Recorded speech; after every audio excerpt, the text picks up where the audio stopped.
And welcome back. This is episode 3 of the FullBack Dive podcast. I'm sorry about the delay. I know there's been a lot of news since I last recorded about like 4 days ago. It's kind of busy with schoolwork and under the weather, but I'm back. Like I said, a lot has happened in the last 4 days. But let's just jump into it. The first big news that happened, I guess it's the one pretty much everyone's talking about the last 2 days. Deshaun Watson has officially been traded. There was rumors that it was completely just down to um, the Panthers and the Saints. The other teams were pretty much told they were out of the running. Well, that wasn't really the case. As we all know right now, he went to the Browns. The Browns were initially ruled out like 3 days before he was traded. They were pretty much told, no, it's not happening. Just, no, not going to happen. But there was a change in Watson's, either his desire to win, maybe the contract, and we'll talk about it, a little bit more of the contract that he got.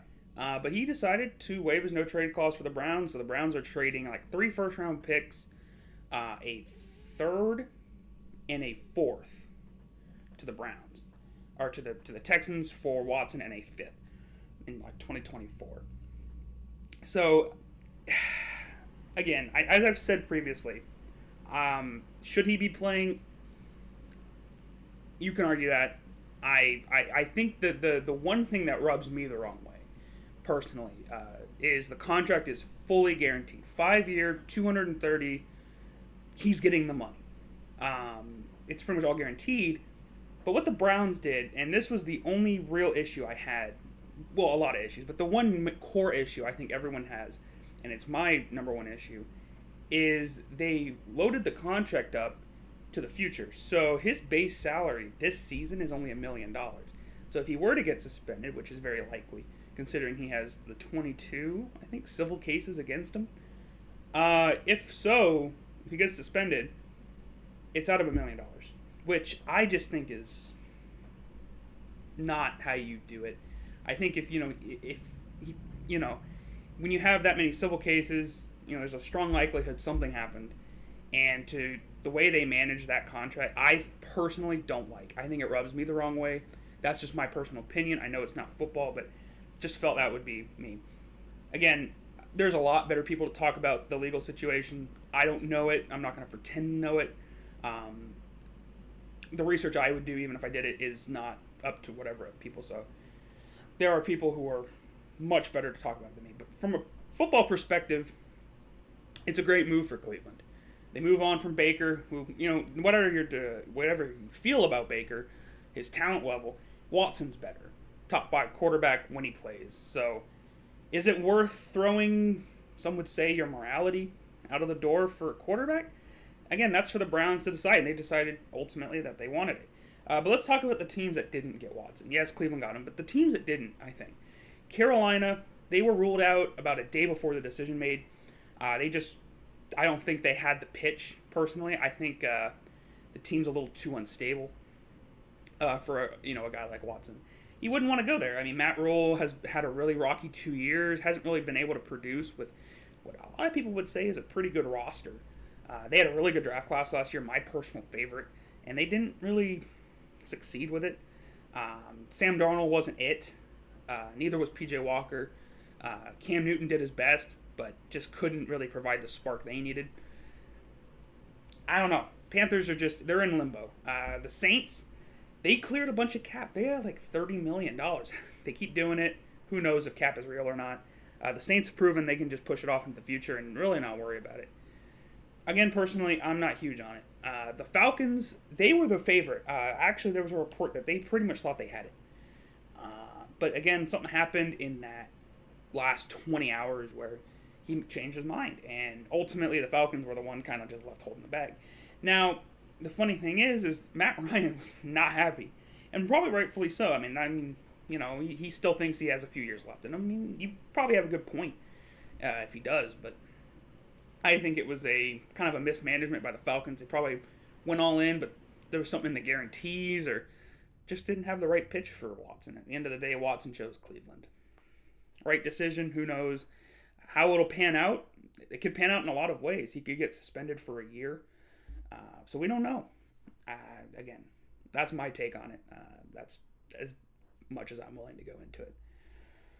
The Browns also traded Case Keenum to the Bills and then got Jacoby Brissett to will be their backup, but probably for the first 6 to 10 games will probably be their starter, which isn't bad. He has starting experience.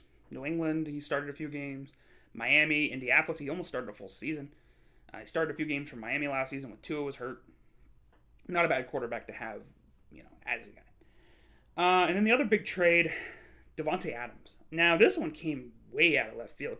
There was some rumors Adams wasn't going to play on the tag, but we just assumed Green Bay would work some cap magic, bring him back for 2-3 years, or pretty much the rest of the duration of Rodgers' contract, and that'd be it. Nope. They traded him to the Raiders. He got like a huge contract, like 5-year, 160. I don't know the exact term. I don't have it right in front of me. A lot of money. It's like 100 and something guaranteed. He goes with his old buddy. Him and Derek Carr go back to the Fresno State days. They're one of the best friends. I know Carr has been recruiting him for years. He wanted to play in Vegas. He turned down more money from Green Bay to go to Las Vegas. Now, another AFC West edition. The AFC West is an absolute dogfight. Who's going to win that division? I don't know. All 4 teams, you can make a strong argument, are playoff teams, and you could make a even bigger argument. 2 of them are Super Bowl contenders. The Chargers with the J.C. Jackson edition, the Khalil Mack edition. They have a real chance, the Chargers, to be Super Bowl contenders, especially with Herbert, top 7-8 quarterback right now. Again, it was a huge move by the Raiders. It's a gamble because paying that much money to a receiver means some positions are going to feel that depth. They're going to be thinner at some positions. You can also argue the Raiders don't have a very strong roster overall outside of their stars. They have Max Crosby and Chandler Jones, but can they get some more back-end depth in the secondary? And can they play at least to a passable level to allow that pass rush to really feast? That's the huge key for the Raiders.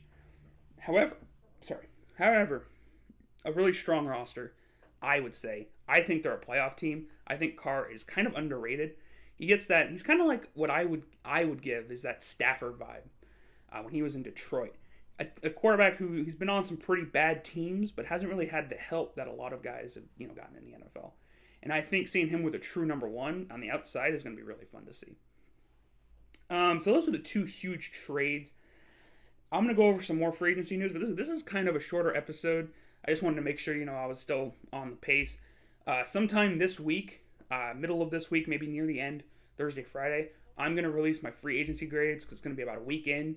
It won't be complete, obviously, but it'll be my free agency grades, and then after the draft grades, and then I'll do off-season grades. So that'll be fun. But after really this week, I want to do some more, stuff preparing for the draft. I may, see if I can do some film breakdowns with you guys. I have to, obviously learn how to do that. But I'd like to do some stuff like that, or just go over the prospects that I've, watched and been watching some tape on, and who I like and who I don't really like. But we'll get into that in probably the next couple weeks. But this week will be about free agency, finishing up the grades, and then next week will be about starting to get ready for that draft. But just some names to throw out who've signed contracts in the last few days. Ty Montgomery going to New England. I love it. 2-year, $4 million deal. Very low key. I think he's going to be a phenomenal special teamer for us. He's going to be able to play gunner alongside Slater. That also means Justin Bethel might have a little bit of a competition for his job. He also is going to be able to play, I think, punt returner. He's either a punt or kick returner. I don't remember. I think it's probably kick, not punt. Which is valuable. We lost Gunnar Olszewski in free agency, so we need to get a new punt returner. Whether that's in the draft, in-house, which I don't really see an in-house guy. Kyle Duggar is the only one that has extensive experience, and he's a little too valuable to be out there returning punts. And then, or outside, D.D. Westbrook. Guys to throw out there. Juju Smith-Schuster going to the Chiefs on a 1-year, like $5 million, and then there's $5 million in incentives. So it's like a $10 million deal. James Washington going to Dallas on a 1-year deal. Pretty cool. Panthers re-signed Dante Jackson after they didn't get Watson. Pretty obvious they were saving that gap for Watson. They also gave DJ Moore a 3-year, $62 million extension. DJ Moore is criminally underrated. He has a case to be a top 10 receiver. A lot of people would disagree with that. I wouldn't. If you're going to put him in the top 10, hard to disagree. Cordell Patterson back in Atlanta. First time he's ever re-signed with a team in his career. Huge props to him. He deserves it. Wish he would have come back to New England, but can't blame him. Go get your money. Rasul Douglas got his pretty good contract from Green Bay. 3-year, $21 million. That's really good for a guy who, was bouncing off the practice squad, but he had a huge season for him. Him and Campbell both got paid by Green Bay. Now, can they bring that, breakout status into next season? We'll see, but re-signing Rasul Douglas is huge for Green Bay. Robert Woods was traded to the Titans yesterday for this 6th-round pick. That's interesting. I thought his contract is kind of large, so that's why his trade value wasn't super high. But I was surprised it was only at 6. I would have guessed like a 5th or a 4th, personally. But again, his contract was kind of large, and the Rams didn't really need him after they got Allen Robinson, and they expect to bring Odell back. So, wasn't really a move there. Ogunjobi didn't sign his contract with the Bears after a failed physical. He's coming in. I think he has knee surgery. Zadarius Smith isn't signing his deal with the Ravens that I think I announced a few days ago. I'm not sure why. There wasn't really a reason given. I don't know why. It's kind of weird. I don't know if I talked about the Von Miller deal on the Bills. He signed with the Bills. Okay, 6-year, 120. It's more like 350 because a lot of them is void years and money he'll never get. Fletcher Cox got cut and then re-signed. Cole Beasley cut. I wonder what his market's going to be. Cole Beasley is still a solid slot receiver. Again, some people are going to say there's character concerns with his stance on the vaccine, but I don't think that'll matter. I think he'll get picked up. A team like the Titans makes sense. I know they just got Robert Woods, but they do need more receiver help. I could see Beasley in kind of like that old Adam Humphries role that they wanted for him. Star Lutulelli got cut by Carolina, got cut by the Bills. Sorry, I was reading too ahead in my script. Matt Ioannidis signed by Carolina. Huge. Love Ioannidis. He's one of the rare defensive linemen on the interior that I think can do anything, and that's a huge skill to have. He was really getting buried on that depth chart with Jonathan Allen, Daron Payne, and they're going to have to start paying those guys. Makes sense that they'd let him go. Justin Jones to the Bears. Lyle Collins got cut. I guess there was a trade market, but it wasn't what Dallas was looking for, and it wasn't enough, so they cut Lyle Collins and let him, sign a new contract. He's met with the Bengals and Dolphins. New England reportedly isn't interested. They wanted a trade, but not a signing, so I guess the contract number is getting too large. Trent Brown is still in Seattle, hasn't signed. Would love to see him back in New England. Get us some consistency on the offensive line. Jakob Johnson to the Raiders. That one hurt. Love Jakob. But the report from, I think, a German media source Jakob spoke to that said New England isn't going to use a fullback next year, which is interesting because New England has been pretty predominantly fullback heavy. I think last year we used him about 27% of the snaps. It's interesting because our offense is, I form, pound the rock, 2 tight ends, but not this year. Whether that means Jonnu Smith is going to slide into more of a backfield role, or we're just going to see 2 running back sets out of shotgun, I don't know. I think if that's the case, we're going to see more shotgun from Mac Jones, which can only help his numbers.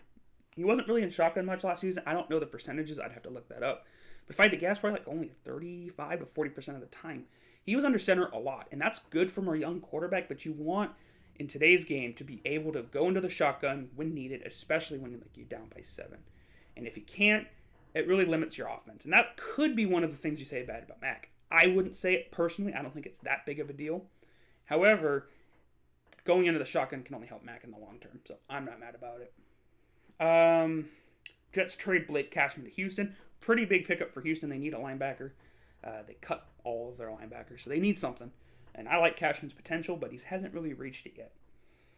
Miles Jack to Pittsburgh on a 2-year, $18 million deal. Huge. Him and Devin Bush together, great. Both are just studs, speed. Can they, stop the run? Gonna have to rely on that defensive line a little bit. But Jack is a great pickup. Alec Ingold to Miami. I guess Las Vegas wanted to go cheaper on fullback, and Jakob Johnson was just that option. Not bad. Titans cut Julio Jones. Pretty major. I don't know where he's going to sign and what his health status is. Who knows? He only had 400 receiving yards last year. Wouldn't be a bad flyer for a team. Again, I could say New England, but he's probably going to Tampa. Let's be real. And then finally, the only real big news that I have really left here is Brandon Bolden going to Vegas. Again, Vegas is becoming, New England West. McDaniels has done a hell of a job. Him and Ziegler, who I was so upset we let go because Ziegler did such a phenomenal job the last couple years in New England. We let him go. He's done great in Vegas so far. Will it pan out? I hope. If I had to pick a team from that division, it's probably Vegas. I just don't like the Broncos and Chiefs. I'm sorry. And Chargers are okay. I can do with them out. Go JC, but that's really the only player on the team that I'll really root for in Herbert. But again, man, huge moves by Vegas. I'd love to see them succeed. The AFC West is going to be must-see TV. I wouldn't be shocked to see them flex to Monday night almost every other week at this rate. It's going to be a bloodbath in that division, but it's also going to be interesting to see how they face outside of the division. Could we see 4 teams from the same division in the playoffs? Probably not. It's possible. It's just a low possibility. You're going to have to see some regression by New England, most likely. For that to happen, you'll also need to see some regression in the AFC North, like a major regression, like the Ravens, Steelers, and Browns just forgetting how to play football. For that to really happen. But crazier things in the NFL have happened. It could happen. But it was overall pretty fun, last 4 weeks. 4 days. But, so going on forward, free agency grades will hopefully be out middle week. I got a lot of exams this week, and I'm busy. But I will try to get the free agency grades out sometime this week. And then, hopefully, starting next week, I can start going over some draft guys, start ranking, some prospects, giving you guys my thoughts on them. Draft's coming up pretty quickly, so that'll be interesting. That'll be fun. Hope you guys, tune in. Make sure you guys like, subscribe, follow me on Twitter. I have a TikTok. I need to post more on that too. I'll link them both in the description below. But thank you guys again for listening, and